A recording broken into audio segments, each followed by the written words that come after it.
ወጣቶች የኛን ትግል በመቀላቀል አሁንም በርካታ ትግሎች እየተደረጉ ያሉበት ነባራዊ ሁኔታ አለ። የሆነ ሆኖ የወጣቶቹ አፈሳ ግን የሚያሳየው የሥርዓቱ መንኮታኮትና ተስፋ መቁረጥ በሽንፈት ጎዳና ላይ እየተራመደ መሆኑን የሚያሳይ ነው። ከዚህ ጋር ተያይዞ እነዚህን ወጣቶች ያለ ውጊያ ማስኮብለል ይቻላል። እሱን በጣም እየሰራንበት ነው። በመላው አማራ በእኛም በወሎ ቤት አማራ ቀጠና 5 ኮሮችና በስሮቻቸው ያሉ ክፍለ ጦሮች ሲደመር የሲቪል መዋቅራችን በደንብ እየሰራበት ያለበት ሂደት አለ። ይህንንም ከግምት ውስጥ በማስገባት በውጊያም ሆነ ከውጊያ ውጭ ይህንን የምናፈርስበት ሁኔታ አለ። ሌላው ማነሳት ያለበት ጉዳይ የነ እስክንድር ነጋ ቡድን ራሱን አፋሕድ እያለ የሚጠራው ማለት ነው በስም እንጂ በግብር መሬት ላይ የሌለ ምናልባትም በግብር መሬት ላይ ካለ ካገዛዙ ብልጽግና ጋር ሆነው የድሮን አስተኳሽ እግረኛ መንገድ መሪ ተተኳሽም ጦር መሳሪያም እየተቀበሉ እየተዋጉን ያሉበት ሁኔታ አለ። በጎንደር ታይቷል። ሄደው ጎንደር አካባቢ ዳውንት አካባቢ በኮሎኔል ፈንታው ማባው ታይቷል። ሸዋም እንደዚሁ በነ መከታው ማሞና ጓደኞቹ እየተደረገ ያለበት ነባራዊ ሁኔታ አለ። በግብር ከተባለ ከብልጽግና ጋር ሆነው የአማራን ሕዝብ እየወጉ ነው ያሉት። ምናልባትም እንደ ድርጅትም አለን ካሉ ለህልውናቸው ለድርጅቱ ህልውና ነበር። አሁንም የድርጅቱ ህልውና አክትሞ ባልበላም ጭሬ ላፍስ በሚል ከብልጽግና አገዛዝ ጋር ሆነው የአማራን ሕዝብ መልሰው እየወጉ ያሉበት ሁኔታ ነው ያለው። ይህንን ሊያደርጉ የቻሉት እንግዲህ የአማራ ሕዝብ ህልውናውን ለማረጋገጥ ነው እየታገለ ያለው። ከህልውናው በኋላ ከኢትዮጵያውያን ጋር በመመካከር በልኩ በወርዱ በቁመቱ ልክ የስልጣንና ኢኮኖሚ ባለቤት የሚሆንበትን ትግል ነው ይዘን እየሄድን ያለ ነው።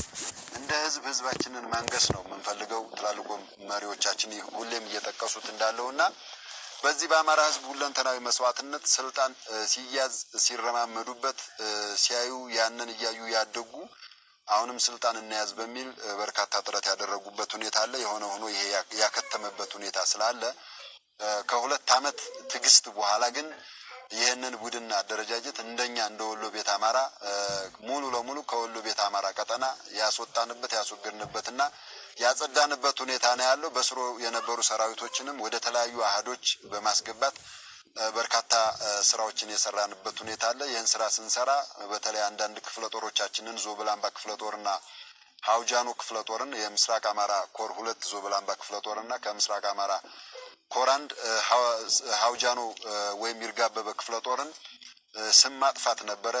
ከዚህ አካባቢ ከራያ አካባቢ ስለሄዱ ከዚህ የመጡ እያሉ ስም ማጥፋቶች ነበሩ። የሆነ ሆኖ የጠላትን ቅስም የሰበሩ ጀግና ክፍለ ጦሮች ናቸው። አሁንም ደግሞ ባንዳን የአማራን ጠላት ከ2 ዓመት ትግስት በኋላ በርካታ ስራዎችን በመስራት ሙሉ ለሙሉ ከወሎ ቤት አማራ ቀጠና ያጠፋንበት ሁኔታ አለ። ከዚህ ጋር ተያይዞ የወሎ ቤት አማራ የፋኖ አደረጃጀቶች ወደ ሸዋ ሂደው መመከታው ላይ ተኩስ ለመክፈት ጥረት እያደረጉ ነው፣ እየተጓዙ ነው። በአርበኛ ፊት አውራሪ ደርሳን ብርሃኔ የተመራ ጦር እዚህ ደርሷን እዛ ደርሷን የሚል ፕሮፓጋንዳ አእምሮ በሌለው በሆዳደሩ በእነናትናኤል መኮንንም በርካታ ስራዎችን እየሰሩ ፕሮፓጋንዳዎችን እየሰሩ እያየን ነው። ይሄ የሆነ ሆኖ ህዝባችን በተለይ ሸዋም የራሳችን መሬት ነው፣ የአማራ መሬት ነው፣ የዛ ነው የዚህ ነው ብለን ባለቤት አንሰጠውም። የአማራ መሬት ነው፣ የአማራ ርስት ነው፣ አገራችን ነው። ሄደን ትግል ማድረግ እንችላለን። ካሁን በፊት እና አርበኛ መከታው ማሞጋ 2 ትላልቅ ሻለቆችን በአሁኑ አደረጃጀት ክፍለ ጦሮች ማለት እንችላለን ከበርካታ ብሬኖች፣ ስናይፐሮች፣ ዲሽቃ በርካታ ተሽከርካሪዎችና በርካታ ክላሽንኮፍ የታጠቁ የሰው ህይወት ጭምር ዋጋ ከፍለንበታል። እዛ ቦታ ላይ አሁንም ዋጋ እንከፍልበታለን በልኩ። አንዳንድ የአማራ ጠላቶች ግን ናሬት በሚያደርጉት በሚተርኩት ልክ ግን እንዳልሆነ የሸዋም ህዝብ ያውቀዋል።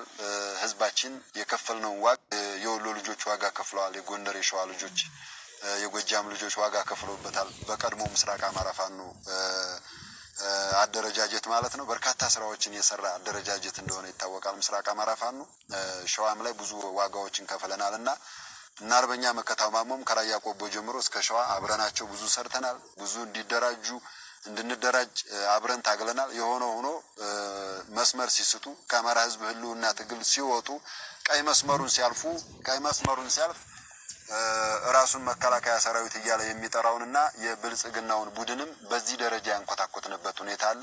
እነዚህ ወንድሞቻችንንም ከበርካታ ፍጹም ትግስት በኋላ ከ2 ዓመት ልፋት በኋላ በዚህ ደረጃ ካገዛዙ ጋር ሆኖ ስለወጉን ፊት መዟዟሮች አሉ የሚደበቅ አይደለም አሁንም ጊዜው አረፈደም ከትግሉ ጎን መሰለፍ ከፈለጉ መነጋገር መምጣት ይቻላል ካልሆነ ግን የአማራ ህዝብ ህልውና ጅብ ከሚበላ በልተው ተቀደስ ነው በየትኛውም የዓለም አካባቢ የምትገኙ አማራ ተወላጆች እየከፈላችሁ ያላችሁት ዋጋ እጅግ በጣም ከፍ ያለ ነው ትልቁ ዋጋ ነው የምንሰጠው ግዴታችሁም ቢሆን ማለት ነው በየትኛውም አካባቢ የዓለም ሀገር ያላችሁ የአማራ ማህበራት አጠቃላይ የአማራ ደረጃጀቶች ካደረጃጀት ውጭም ሆነ በአደረጃጀት ውስጥ ያላችሁ የአማራ ተወላጆች እየከፈላችሁ ያላችሁት ዋጋ እጅግ ከፍ ያለ ነው ካሁን በፊትም አመስግነናል አሁንም ከፍ ያለ ምስጋና አለን ወደፊትም ይሄንን ተግባራችሁን አጠናክራችሁ እንድትቀጥሉ እንፈልጋለን የአንድ ቡድን አገዛዙ ፋሽስታዊው የብልጽግና የአብይ አህመድ አገዛዝ በአማራ ህዝብ ላይ እየፈጸመ ያለውን የዘር ማጥፋትና የዘር ማጽዳት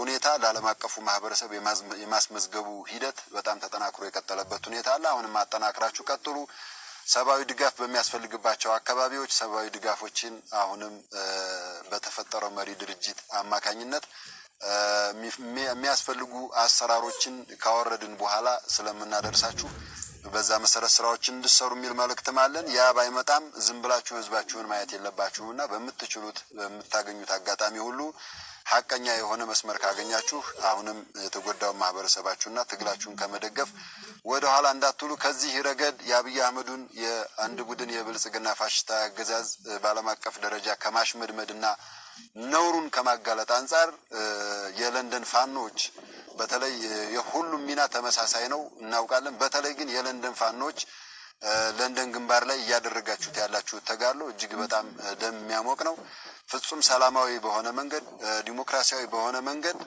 ህዝባዊ አመጽና ህዝባዊ ሚተኝነት በሚመስል መንገድ አብይ አህመድንና በስሩ የሚገኙ ሆዳደር ካድሬዎቹን ያሽመደመዳችሁ ያላችሁበት ሁኔታ ዩናይትድ አረብ ኤሚሬትስና ሌሎች ለአብይ አህመድ አገዛዝ ተተኳሽም እያቀረቡ ገንዘብም እየሰጡ የአማራ ህዝብ ላይ ጭፍጨፋ እየፈጸሙ ያሉ ሀገራችን ኢትዮጵያ ለማፍረስ እየሰሩና እየፈጸሙ ያሉትን እያጋለጣችሁበት ያለው መንገድ እጅግ የሚያኮራ ነው የለንደን ፋኖች አብይ አህመድ በተለያዩ 7 እና ከዛ በላይ የአውሮፓ ሀገራቶች ሊዞር መጥቶ ሁለቱ ላይ ጥሩ አቀባበል ሳያገኝ አፍሮ የተመለሰበት ሁኔታ አለ ኢትዮጵያ ትልቅ ሀገር ናት ግፈኞች የቱንም ያክል ቢሰሩ በዛ የሚቀጥሉባት ሀገር አለችም የነበረ ታሪኳ ያሳያል የነበረ የታሪክ ማህደሯ ያሳያል በእኛም እድሜ ያየን ያለ ነው ይሄን ነው ፋኖ ደግሞ በተፈጥሮ አይሸነፍም ሽንፈት ስሪቱ አይደለም ይሄ ትውልድ ይሄ የኛ ፋኖ ደግሞ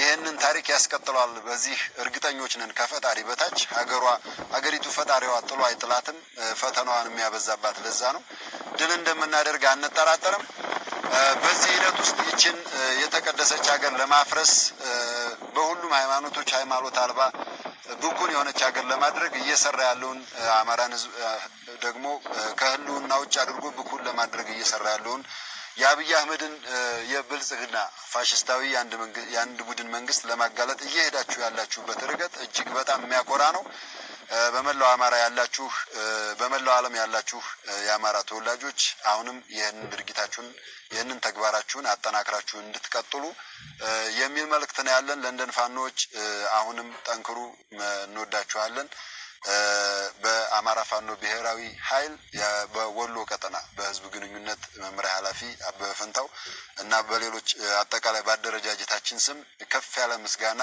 አክብሮት አለኝ አመሰግናለሁ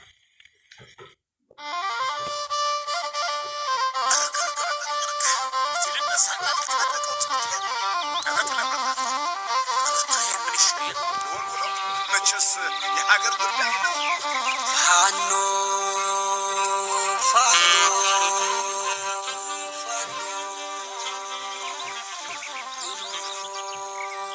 በታነጋሪ ከደት ሰራዊት ያለቀናሙናሙንልኝ ፋኖ ከወንድም በላይ እንቢ ያልገዛም